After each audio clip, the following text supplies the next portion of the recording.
Hola jóvenes, hoy vamos a seguir con las reacciones de amina, como sigue en el programa de Química Orgánica 2, y en esta ocasión vamos a ver la alquilación, la acilación y la sulfonación de aminas. Vamos a ver que estas reacciones le dan algunos funcionamientos a las aminas para que generen nuevos materiales, y como venimos viendo, he elegido este OrganiLetters para exponer, como dice su título, una estrategia para la síntesis de sulfonamidas en ADN, hecho por investigadores de China y de Estados Unidos.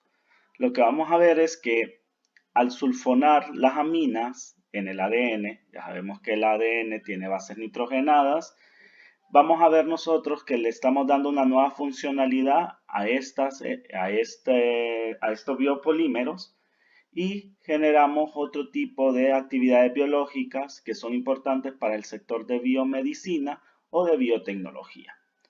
Vamos a ir viendo esto a lo largo de esta exposición del tema. Vamos a empezar con el estudio de las alquilaciones. Vamos a ver que nuestros protagonistas siempre van a ser las aminas y en las alquilaciones necesitamos haluros de alquilo para que esto reaccione y nos genere sales de amonio por medio de un mecanismo de sustitución nucleofílica bimolecular. Después vamos a ver las acilaciones y en las acilaciones, a medida de comparación de la alquilación, nosotros vamos a usar cloruro de acilo usando como catalizador una base y esto nos va a dar producto como una amida. Ya sabemos que la base de catalizador siempre debemos de usar una base que sea moderada, como ser en este caso piridina, para no hacer un ataque nucleofílico al grupo acilo. Vamos a ver que esta reacción va por sustitución nucleofílica en el acilo. Y como analogía tenemos la sulfonación, analogía de la acilación, donde en vez de usar un cloruro de acilo, vamos a usar un cloruro de sulfonilo, haciendo uso de la base como catalizador y obteniendo el análogo de la amida sulfonada que la vamos a llamar como sulfonamida. Y también va a ir por un mecanismo de SN en el acilo, es decir, sustitución nucleofílica en el acilo. Vamos a empezar con el estudio de la alquilación. Como ya lo habíamos dicho, la alquilación se da la amina con el haluro de alquilo para obtener la sal de amonio. Vamos a estudiar su mecanismo. Va a venir el par de electrones libres de la amina a atacar al haluro de acilo y así sacando al haluro, al halógeno, al anión de este componente. Y así haciendo una reacción de SN2 y obteniendo la sal de amonio. Pero en casos específicos vamos a ver que estos protones que tiene la sal de amonio pueden ser atacados por el anión o el haluro, así dejando los electrones libres para el nitrógeno y este seguir polialquilándose, obteniendo así sales de amonio cuaternario o sales de tetraalquilamonio. Vamos a obtener que una forma para hacer esas sales va a ser la alquilación exhaustiva con exceso de haluro. Esto siempre nos va a llevar a la polialquilación. Mientras que otro caso específico puede ser la monoalquilación con gran exceso de amoníaco. Es decir, que si queremos sales de monoalquilamonio, vamos a usar esta otra técnica. Vamos a ver un ejemplo. Con la alquilación exhaustiva, vemos que tenemos esta amina primaria, que es la hexadecilamina, y hacemos reaccionar esta con bromometano, pero usando gran exceso, es decir, 3 equivalentes de bromoetano o bromuro de metilo para que ésta se polialquile. Si vemos, al terminar la reacción vamos a obtener bromuro de hexadecilamonio, que es conocido como CETAP. El CETAP es un detergente muy utilizado en la industria de biotecnología para extracciones de ADN. Si nosotros vemos, pasamos de una amina sin propiedades, vamos a decir, propiedades hacia un material específico, y con esta alquilación lo que generamos es un nuevo material que le transferimos nuevas propiedades, propiedades físicas o químicas a la sustancia. Si vemos el ejemplo para la monoalquilación con exceso de amoníaco, vamos a tener que tenemos exceso de amoníaco y hacemos reaccionarlo con bromuro de metilo otra vez, dándonos una sal monoalquilada a la que llamaremos bromuro de metilamonio. Todos los haluros de metilamonio son utilizados como semiconductores para generar redes cristalinas y así utilizarlos en celdas solares. Si vemos, estamos teniendo dos compuestos que no tienen utilidad de material, más que todo el amoníaco se usa en ciclos de absorción de refrigeración y estos haluros se usan para algunos procedimientos sintéticos, pero al darle esta propiedad de esta sal se necesita para generar nuevos materiales.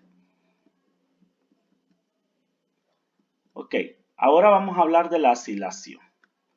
Que la acilación, como hemos visto, iba por un mecanismo de sustitución nucleofílica en el acilo y hace reacción con un cloruro de acilo para obtener una amida usando a la piridina como catalizador básico. Vamos a estudiar su mecanismo. Vamos a ver que los electrones libres de la amina hacen un ataque nucleofílico adicionándose al cloruro de acilo. Es decir, que viene otra vez el mecanismo de adición generando el intermediario tetraédrico y luego del intermediario hay una eliminación. Es decir, vuelven los electrones regenerándose el doble enlace oxígeno al carbono y eliminando al componente del acilo, que en este caso sería el cloruro. Vemos que tenemos una amida protonada y el último paso de este mecanismo sería la desprotonación para así obtener el catión de piridino y la amida, que es nuestro producto principal. Vemos que esta reacción se da por un equilibrio que está desplazado hacia la derecha, ya que la amida sabemos que está estabilizada por resonancia, dándole o confiriéndole mayor estabilidad a la amida, como lo estudiamos en derivados, y haciendo a las amidas un poco menos reactivas que los cloruros de ácido. Vamos a ver que esta acilación se utiliza mucho como protección de aminas, ya que cuando se acila una amina, podemos obtener la amida y muy fácilmente por una hidrólisis hacemos su desprotección liberando a la amina y obteniendo restos de ácido carboxílico, como ya lo vemos. Y como ya lo sabemos, las amidas son poco reactivas, por lo tanto no van a tener muchas reacciones para encontrarse con ellas. Vamos a ver un ejemplo. En una industria de químicos se quiere producir ácido paraminobenzoico, el PABA, con el fin de distribuirlo en la industria biomédica y de biotecnología. Normalmente se produce a partir del ácido paranitrobenzoico por medio de una reducción selectiva, o mejor dicho, quimioselectiva. Pero al no tener ese catalizador, se debe sintetizar a partir de anilina y cloruro de etanoilo. ¿Qué tenemos? Vamos a ver. Primero, se nos dice que la reacción o la síntesis normal es a partir de ácido paranitrobenzoico por una reducción selectiva que no afecte a quién, al ácido carboxílico y solo nos lleve del grupo nitro al amino. Pero como no tenemos los reactivos para producir esa síntesis, nosotros debemos de hacerlo a partir de anilina y cloruro de etanoilo para obtener este PABA o el ácido paraaminobenzoico. Vamos a usar la técnica de retrosíntesis para ver qué podemos realizar a partir de esto. ¿Qué tenemos nosotros? Si nosotros vemos, tenemos este compuesto aromático que podemos identificar acá que esto viene de anilina. Es decir, que el grupo ácido tuvo que ser adicionado al anillo aromático por medio de ese compuesto que tenemos, que es el cloruro de etanoilo, y por tanto no podemos irnos a una síntesis directa como la de Gater-Markovitch, que es hacer una carboxilación a partir de anillos aromáticos, sino que al tener un cloruro de ácido y un compuesto aromático, lo que podemos hacer es que podemos pegar esta cadena al anillo aromático por una Friedel-Crafts. Cuando tenemos esa acilación de Friedel-Crafts, lo que después debería de haber es llevar a ese acilo, o a en este caso, a esa cetona que vamos a obtener acá, a una reducción, a una cadena alquilo, que nos va a dejar estos protones bencílicos, y esos protones bencílicos se podrían oxidar con permanganato para obtener este ácido. Es decir, que en la retrosíntesis lo que vamos a ver nosotros primero es que este ácido, si ya una cadena alquilo está pegada a él, al anillo aromático, puede venir de una oxidación. Miren cómo planteamos la oxidación. Venimos de este ácido, una oxidación, y tenemos una cadena R que puede ser muy extendida, pero lo único que necesitamos es que tenga protones en el carbono bencílico para que estos puedan ser oxidados para obtener este ácido carboxílico. Esta cadena alquilo, como ya sabemos, no podemos hacer alquilaciones de Friedel-Crafts porque las alquilaciones nos generan compuestos muy activados. Debe venir de una reducción de Clemmensen por medio de un compuesto carbonílico. Puede ser cetónico o aldehído, pero en este caso, miren el que he elegido es una cetona de 1 o 2 carbonos, porque lo que se nos dio al inicio de la síntesis es cloruro de etanoilo, es decir, un cloruro de 2 carbonos.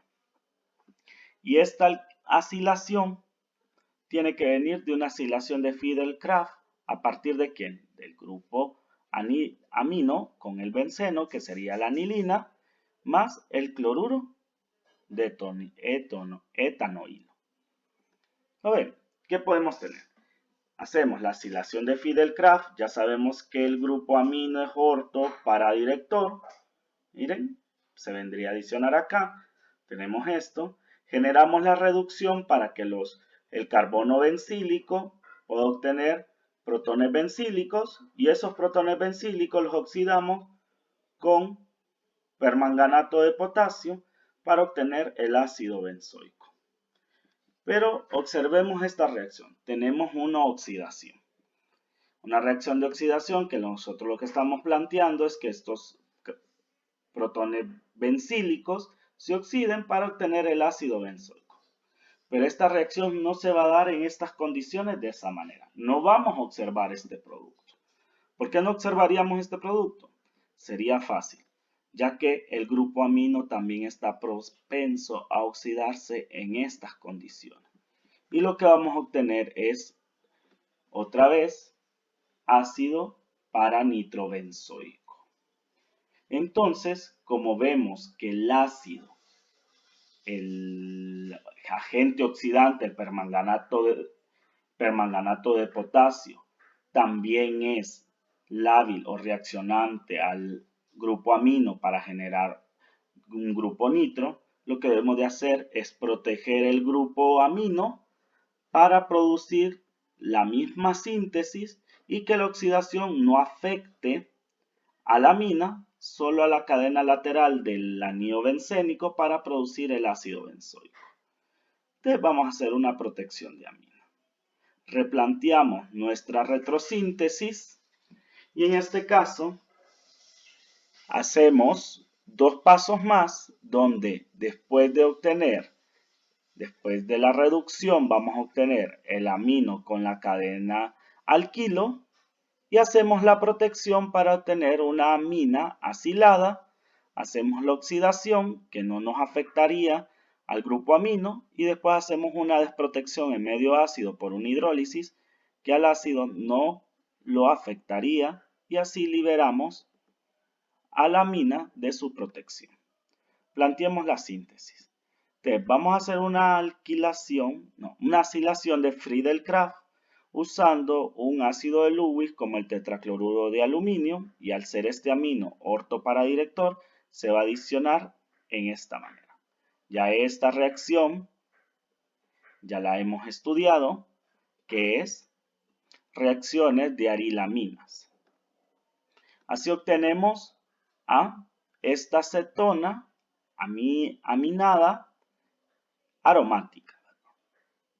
A esta hacemos una reacción de una reducción de Clemmensen usando una amalgama de zinc y mercurio, usando ácido clorhídrico como catalizador, que es un metal activo, y lo que vamos a hacer es que vamos a reducir esta cetona a una cadena alquilo. Vieron, la amina no se ve afectada por la reducción, ya que la amina está en su forma más reducida. Después de esta reducción, si seguimos la retrosíntesis, debemos de hacer la protección. Miren, usamos cloruro de etanoilo y piridina como catalizador y hacemos la protección de la amina. Si nosotros vemos como fuentes de carbono, solo usamos a la anilina y al cloruro de etanoilo. Después hacemos la oxidación, que sería el paso que sigue en la retrosíntesis, con permanganato de potasio, teniendo en cuenta que nosotros acá tenemos hidrógenos en el carbono bencílico o protones en la posición bencílica, obteniendo a este ácido amídico y luego una hidrólisis ácida para obtener así la amina y el ácido. Y así obtenemos el PABA, es decir, el ácido para-aminobenzoico. Si vemos la importancia de la protección o de la acilación, no solo para síntesis, para generar nuevos materiales, sino que también para hacer esa nueva técnica de protección en una nueva familia. Ya vemos que nosotros tenemos protección de alcoholes, protección de grupos carbonilos y con esto hacemos también protección de aminas. Ok, siguiendo con la clase, ahora vamos a hablar sobre la sulfonación. Ya vemos que va con un mecanismo de sustitución nucleofílica en el acilo, pero vamos a hablar un poco del cloruro de sulfonilo. Vamos a hacer una analogía donde tenemos el ácido carboxílico y usando cloruro de tionilo, nosotros podemos pasar del ácido al cloruro de ácido usando el cloruro de tionilo, haciendo un compuesto más reactivo. ¿Se acuerdan? En la parte derivada, un compuesto más reactivo y un compuesto más electrofílico que nuestra contraparte de ácido carboxílico. Al igual, el ácido sulfónico, vamos a decir también que es análogo al ácido carboxílico, solo que el ácido carboxílico se puede sintetizar a partir de un alcohol, ¿verdad? Por medio de una oxidación.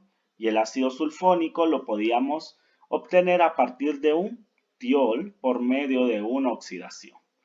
Y el ácido sulfónico también tiene su cloruro, que sería el cloruro de sulfonilo, que en vez de usar cloruro de tionilo para transformar de ácido a cloruro, se usa pentacloruro de fósforo.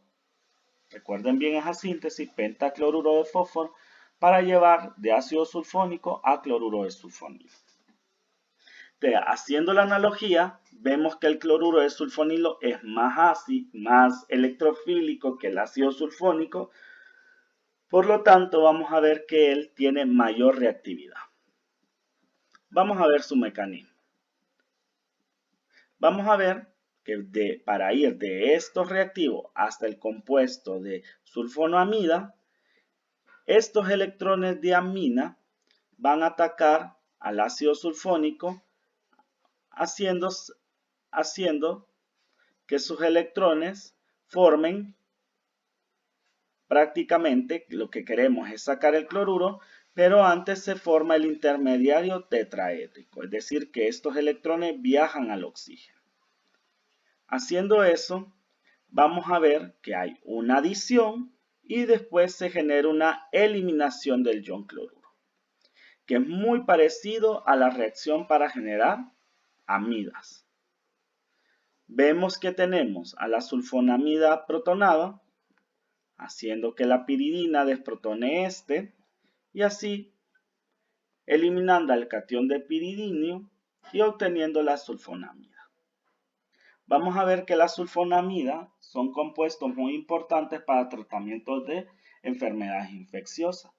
Se investigó bastante estos grupos sulfa, se les dice en farmacología, que tiene muchas propiedades para esas enfermedades en veterinaria, en farmacología humana, etcétera, etcétera.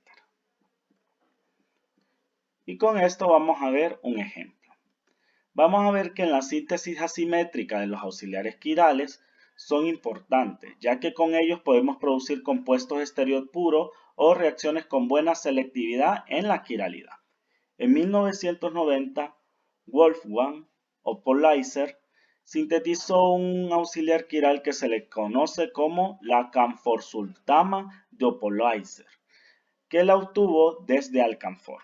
Entonces se nos pide que diseñemos una síntesis para la camforsultama, que es el compuesto B, como vemos acá, que es este triciclo, que vemos este biciclo puenteado más este fusionado, a partir del derivado sulfonado del alcanfor. Miren, acá tenemos el derivado sulfonado del alcanfor. Y vamos a ver cómo hacemos esto. Vamos a usar la retrosíntesis a partir de la camforsultama de Oppolzer y vamos a ver que esta tiene una sulfonamida. Es decir, que si rompemos este enlace, deberíamos de venir de un cloruro de sulfonilo y un grupo amínico. Para obtener este grupo amínico pegado a la función cetónica que había aquí, nosotros tenemos que recordarnos que las cetonas también podrían producir iminas, y es decir, que la reducción de la imina a amina nos lleva prácticamente de iminas a aminas.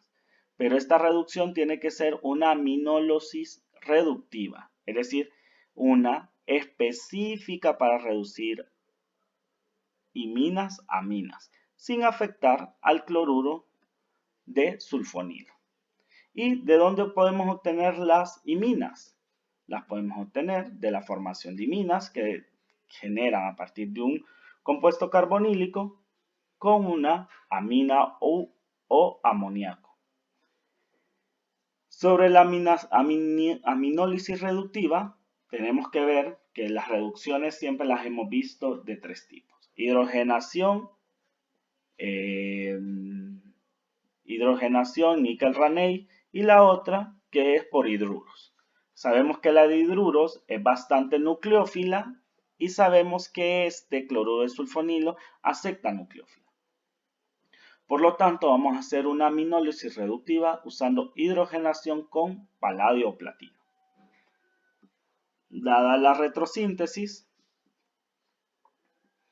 vamos a pasar a la síntesis con tres pasos de reacción. Hacemos primero con amoníaco en medio ácido una formación de imina con la acetona. Después de esta formación de imina con la acetona, vamos a ver que tenemos después una hidrogenación para hidrogenar la imina amina y luego vamos a obtener una formación de sulfonamida. Entonces, en pocos pasos tenemos nuestra reacción y con esto terminamos la clase del día de hoy.